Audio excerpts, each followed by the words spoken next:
for folks who are incarcerated? How can art be useful for folks who are in prison or who are returning home from prison? What have you seen that is worth noting there? Well, you know, I think that art can help create another dimension to inhabit. And you know, I kind of completely dismissed how important it is for me sometimes to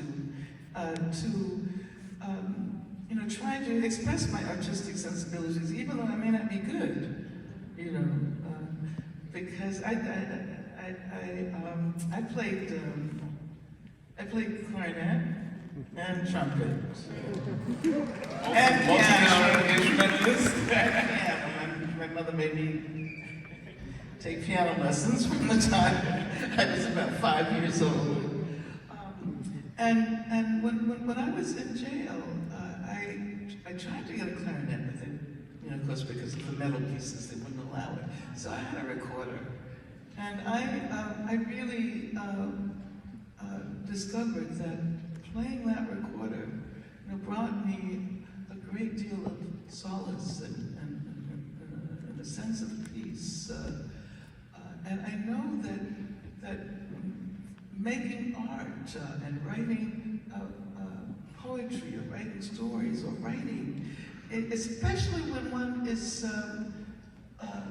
held under those kinds of conditions where the body is completely restrained, it is so important to learn how to inhabit the imagination.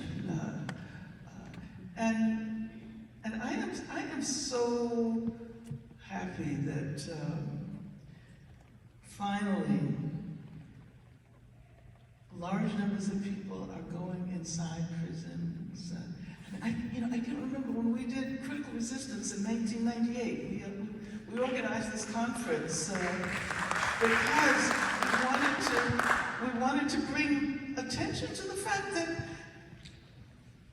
the populations of the prisons in this country were rising, and nobody was acknowledging it. Nobody was doing anything about it. And also, many people, even who had relatives behind bars, were embarrassed to even admit it.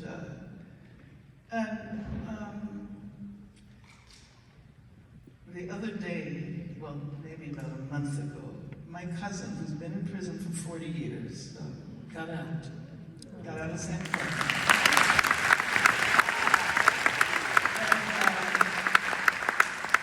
So my sister took him to Men's Warehouse to get some clothes, and I met them in the parking lot there. And so Tommy was saying to me, he said, "Angela, can you just hang out in a parking lot in a mall?"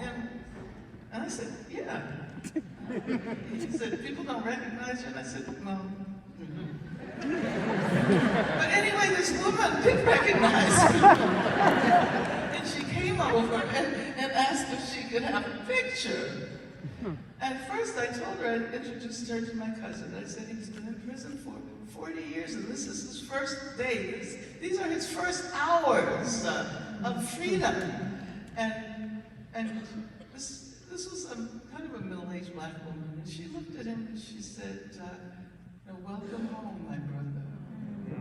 And I thought about the fact that 20 years ago, that would not have happened. That would not have happened. And people who have been, you, Brianna, and so many other people who've been doing this work have created a very different collective sensibility in this country with